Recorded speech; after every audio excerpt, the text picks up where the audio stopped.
கோவப்படாதீங்க சார். என்கிட்ட எல்லாம் கோவப்படுறதுனால 10 பைசாவுக்கு பிரயோஜனம் இல்ல. என்கிட்ட எல்லாம் கொஞ்சம் கூலிங்கா நடந்துக்கங்க. 20 வருஷத்துக்கு முன்னாடி நான் ஆடின வேட்டையை கேள்விப்பட்டிருப்பீங்க. இன்னைக்கு பார்க்க போறீங்கடா.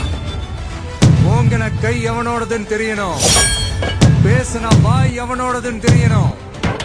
உங்களை அனுப்புன அந்த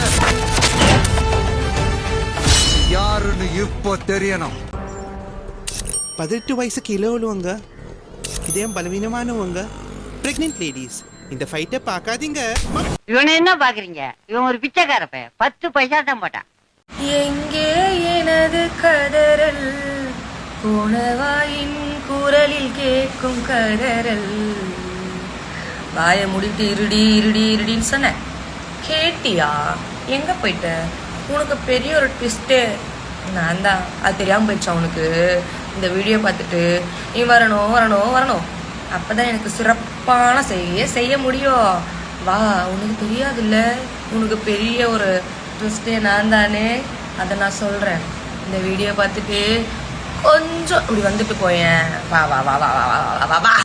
நிறைய பேர் என்கிட்ட கேட்குற கேள்வி, நீட்டுக்காக உங்க திமுக என்ன பண்ணுச்சு? இந்த வீடியோ அவங்களுக்காக. நீட்டுக்கு எதிராக 2010 இருந்து போராடிய வேறு எந்த கட்சியை காட்ட முடியும்? 2010ஆம் ஆண்டு நீட் விதிமுறைகள் அறிவிக்கப்பட்டன. அதன் தாக்கத்தை முதலில் உணர்ந்தவர் தலைவர் கலைஞர்.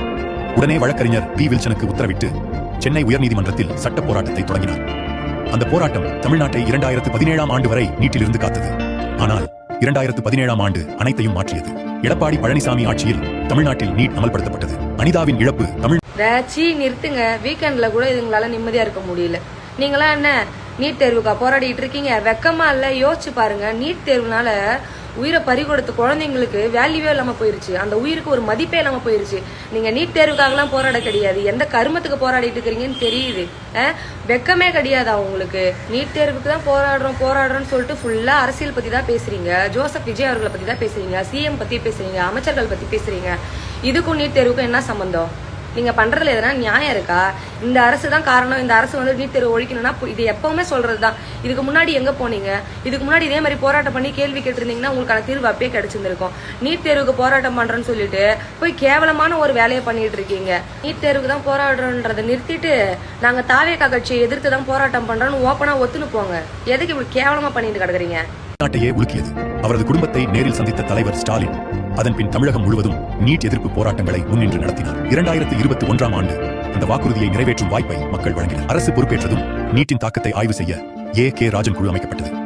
அந்த அறிக்கையின் அடிப்படையில் மருத்துவ படிப்புகளுக்கான நீட் விலக்கு மசோதாவை தமிழ்நாடு சட்டமன்றம் நிறைவேற்றியது. அண்ணே ராஜேந்திரனே, மசாலா பின்வெளியா ஏறி கண்ணு வழியா கொட்டுதுன்னு எங்களை விட்டுன்னு. எப்பா இந்த ஜூலி கூட ஜென்சியா? மாணவர்கள் போராட்டத்தில் அலப்பறை கிளப்பிய ஜென்சி திமுக வசமாக சிக்கிய பிக் பாஸ் ஜூலி. டெல்லியில் சிஜேபி கட்சி நடத்திய போராட்டம் வெற்றி பெற்ற நிலையில் இது இளைஞர்களின் எழுச்சி என கருத்துக்கள் பகிரப்படுகிறது. இந்தியா முழுக்க மிக பெரும் எழுச்சியை ஏற்படுத்திய இந்த போராட்டம் தமிழ்நாட்டிலும் பூதாகரமாக வெடிக்க மாணவ அமைப்புகள், முக்கிய அரசியல் கட்சிகள் மற்றும் சினிமா பிரபலங்கள் இந்த போராட்டத்திற்கு தங்கள் ஆதரவை கொடுத்தனர். முக்கியமாக செருப்பால வேணுமா, தொடப்ப கட்டையில வேணுமா, முறத்தால வேணுமா, மர கட்டையால வேணுமா, இல்ல என் வாயால வேணுமா, இல்ல பசங்களோட வேணுமா உனக்கு? சாரி மக்களே, இதை ஏன் நான் கேட்கறேன்னா, ஒரு சாதாரண டீ கடை வச்சிருக்கக்கூடிய ஒரு ஆளோட ஒரு மகன் அவர் வந்து தாவேக்கால இருந்து இனிமே நல்லது செய்ய போற மக்களுக்குன்னு சொல்லியிருக்காரு. இதுல என்ன குத்தம்? எதுவும் குத்தம் இல்லை. கரெக்டா? அதுக்கு இந்த அம்மா வந்து சிரிக்கிற மாதிரி போட்டு வச்சுருக்கேன். நான் கேட்கறேன், ஒரு சாதாரண டீ கடை ஓனரோட மகன் தான் நீங்க மக்களுக்காக நான் போட்டிருக்காங்க. ஏன்டி ஜூலிக்கு இருக்கு தாயவழியே, உனக்கு என்னன்னு தெரியும்? உனக்கு என்னன்னு போடணும்? ஸ்டாலின் அங்கிள் காலுக்கு அடியில் நான், கிட்னி திருடியில் நான், ஜல்லிக்கட்டில் நான், பிக் பாஸில் நடித்த நான், அப்படிதான் உனக்கு போடணும். அடி மானங்கட்டவளை, ஈனங்கட்டவளை, உனக்கு எதனா இருக்கா இல்லையா? சூடு சொரணை எதனா இருக்கா இல்லையா? நேர்ல வாங்கடினாலும் வர மாட்டேங்க. நீ ஏதோ கோவிலுக்கு வருவேமே, அந்த கோவில்ல கூட உன்னை 4 வச்சு பாத்துட்டு ஒரு 3 வாரமா நீ கோவிலுக்கு வர்றதில்ல. நீ கையில நீ மாட்டி புட்ட அந்த இழுடு வச்சிருக்கிற வாயி சுத்தமா இருக்காது. தையல் போட்டுதான் வச்சுருக்கணும். அப்படியே அப்படி பிடிச்சி தையல் போட்டுதான் வச்சுருக்கிறோம். முண்டமே மானங்கட்ட ஜென்மமே சங்கி போன காரி ஓடிப்பட்ட. ஏன்னா எதுக்கு நீ உயிரோட கிடக்குற? எல்லாத்தையும் இதுல வேற நான் பிரச்சாரம் பண்ணுவேன், நான் அதை பண்ணுவேன், நான் இதை பண்ணுவேன், நொட்டுவேன். நீ ஸ்டோரி மூலியமா தான் நோட்டணும். இதுக்கப்புறம் நீ நான் வேணா இங்க பாரு, நீ வீட்டு அட்ரஸ் நான் தரேன், நீ வா என்ன. அது இல்லாம நீ கிட்னி திரும்பி ஒரு ஆளை ஃபாலோ பண்ணி வச்சிருக்க சரியா? அதுல ஒரு ஆள் எனக்கு ரொம்ப வேண்டப்பட்ட ஆளு. நீ என்னென்ன பண்ணிருக்க, ஏது எது பண்ணிருக்க எல்லாம் ப்ரூஃபோட எனக்கு அனுப்புறாங்க. அப்புறம் நான் உன்னை இப்படி கிழிச்சு அப்படின்னு இப்படி காய விடுவேன் என்ன. அப்போ நீ உன்னை முதல்ல தூக்குவாங்க. உன்னை தூக்கி உள்ள போட்டாதான் நிம்மதியா இருக்கும். அடிக்கு முண்டை முண்டை முண்டை மானங்கட்ட முண்டை மானங்கட்ட ஈக்கிற முண்டை. நான் ஒத்தாரு நினைச்சேன், அண்ணன் 10 ஆளுக்கு சமண்டா. அண்ணன் உறங்குனா ஒரு முகண்டா, உருமுடா 100 முகண்டா. என்னம்மா பிய திங்கிற ஜூலி, இனிமே உன்னை பிய திங்கிற ஜூலி, பிய திங்கிற ஜூலின்னு தான் எல்லாருமே கூப்பிட போறோம். ஏன்னா 200 ரூபா வாங்கிக்கின்னு நீ அடிக்கிற சொம்பும் நீ நடிக்கிற நடிப்பு இருக்கு பாத்தியா, எல்லாரையும் மிஞ்சிருவ நீ, எல்லாரும் மிஞ்சிருவேன். உன்னை பத்தி உன்னோட நடிப்பை பத்திலாம் நாங்க பிக் பாஸ்லயே பார்த்தோம். ஆனா பாலிமர் நியூஸ்காரனுக்கே நீ வந்து ஒரு லங்கடா வேலை காட்டிட்டு உன் தகரட்டா பாய் உருட்டி காட்டிட்டு போன பத்தியா. அவன் ஒரு ஆளு டிஆர்பிக்காக ஓமார கட்டை எடுத்து போட்டான் பாரு. எதை பத்தி பேசிட்டு இருக்கா மக்களே? அடப்பிய திங்கிறவளே பாரு, அந்த ஒரு வாய்ஸ் ஒண்ணு போடுறத பாத்துட்டு வாங்களா மக்களே. அவனுக்கு இன்னைக்கு வரைக்கும் இப்ப வரைக்கும் ஏங்க இது நடந்ததுக்கு நான் வந்தது ஒரு காரணம் ஆயிடுச்சுன்ற வருத்தம் எனக்கு இருக்குன்ற ஒரு வார்த்தை அவ எங்கேயாச்சும் ஒரு மேடையில சொல்லியிருக்கானா? நீ திமுக மேல் பழி போடுற, உன் அரசியலுக்காக யூஸ் பண்ற, இதெல்லாம் ஒரு சைடு வச்சாலும் எப்படி இருந்தாலும் என்னைய பார்க்க வந்தவங்க இப்படி ஆயிடுச்சு, நான் நேரம் தாழ்ந்து வந்ததுதான் இதுக்கு காரணம். ஓகே, நான் இத வந்து கவனிக்க மறந்துட்டேன், இதனால எனக்கு கஷ்டம், இதெல்லாம் இல்லையே. அவன் வந்து அந்த 4வது நாளா 2வது நாளா உட்காந்து சிஎம் சார் அப்படின்னு போட்டானே. அடி செருப்பால செருப்பு பிஞ்சு போடும், தொடப்பக்கட்ட பிஞ்சு போடும் சொல்லிட்டேன். விளக்க மாதிரி பிய அடிப்பேன் நான் உன்னை. தமிழ்நாட்டு சிஎம் வந்து நீ அவன்டான்னு எங்கடி உட்காந்து பேசுனுங்கிற? அது என்ன ஆப்னு தெரியல. ஒரு ஆப்பையும் விடுறது இல்ல, எல்லா ஆப்பையும் நாக்க வளைச்சு போட்டு நக்கின்னு உட்காந்துக்கிறது வேலைன்னா அதை மட்டும் பாரு. எப்படி நீ சிஎம் அவர்களை வந்து அவன்டான்னு பேசுவேன்? இதுக்கு நீ அப்ப பிரஸ் மீட் கொடுத்தல என்னன்னு கொடுத்த?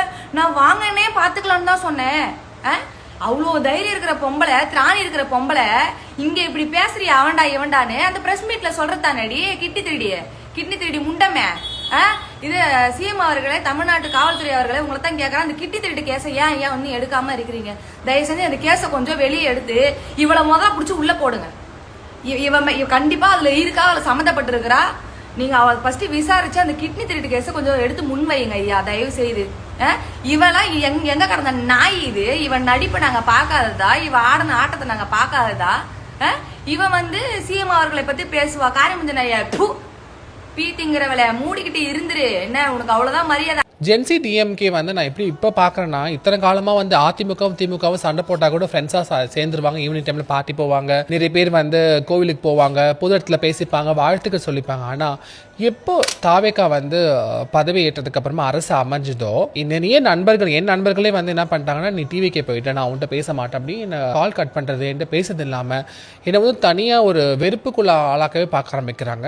முன்னெல்லாம் ஜாதி தீண்டாமை தெரியும்ல சார், இந்த ஸ்கூல்லாம் வந்து ஸ்கூலில் படிக்கும் போது இந்த பசங்களாம் கயிறு கட்டுறது அண்ட் விபூதி வச்சா இவங்கலாம் அந்த மாதிரி, அண்ட் இவங்க கூட பேசாத, என்ன திருநங்கை கூட நானே வந்து தீண்டாமையிலிருந்து தான் வந்திருக்கேன். இந்த மாதிரி விஷயம் இப்போ அரசியல் நடக்குது சார். இப்போ ஜென்சி டிஎம்கே அப்படிதான் பண்றாங்களா?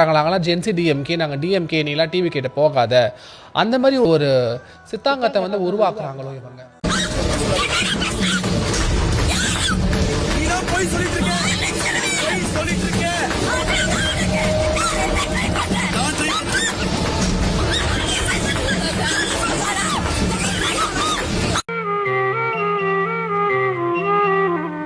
நமது பண்ணையில் கடினமாக உழைத்துக் கொண்டிருக்கும் அன்பு பச்சை கிளியை பத்திரமாக